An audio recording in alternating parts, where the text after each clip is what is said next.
Para entender la historia de José García a la luz de los conceptos que nos da Taussig, es importante entenderlo desde su metodología y desde lo que él plantea como realismo mágico.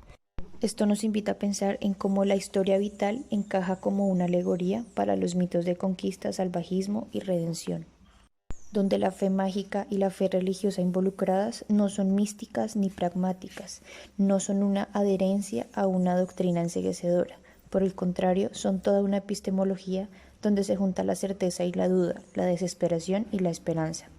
Son mecanismos donde se restablece la significación, donde se apropian instituciones de clase dirigente como la Iglesia y se demuestra cómo tuvo influencia para colonizar y conquistar. Además, nos invita a pensar cómo las diferentes formas de relacionarse durante la conquista en los territorios, por ejemplo, el Alto Putumayo y el Bajo Putumayo, tienen influencia en la forma en la que estas comunidades o estas personas se relacionan entre sí. Por ejemplo, la disputa entre la magia y el yagé que hay en las tierras altas y en las tierras bajas del Putumayo. Todo esto también está encerrado en la noción de envidia, que es muy importante tenerla en cuenta a la hora de hablar sobre la magia y lo curandero, porque la envidia es proporcional a la necesidad de poder espiritual para poder curar. Entonces, la envidia es como el motor y la causa para poder desarrollar pues la magia y lo curandero que se habla en el relato. También es importante encontrar las contradicciones no sincrónicas que están dentro del relato de la vida de José García.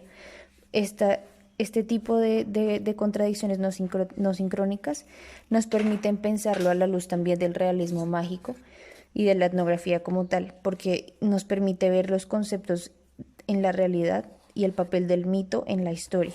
Aparte, entender las contradicciones no sincrónicas nos lleva a pensar en el cultivo de imágenes dialécticas, por ejemplo, entre la iglesia y lo indígena, que se necesitan mutuamente aunque sean contrarios para existir. Hay una tensión, una solidaridad dialéctica, menciona el autor, con respecto a su significación y digamos una diferencia racial con respecto a lo espiritual.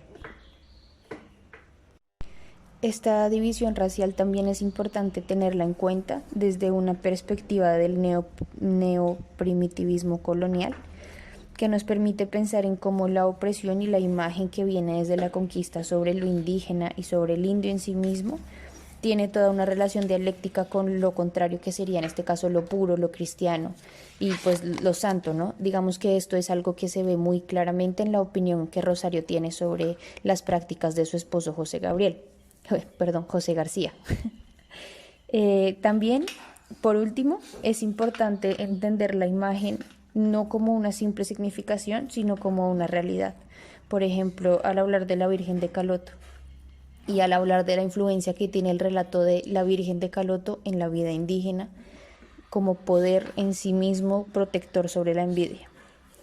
Entonces, la vida del ícono y la realidad del milagro, aunque parecen depender de una reproducción social de la realidad, es constantemente inconstante y el significado depende de su opuesto. El opuesto es muy importante a la hora de entender este tipo de realidades y en cómo se tiene en cuenta en la construcción de una historia de vida.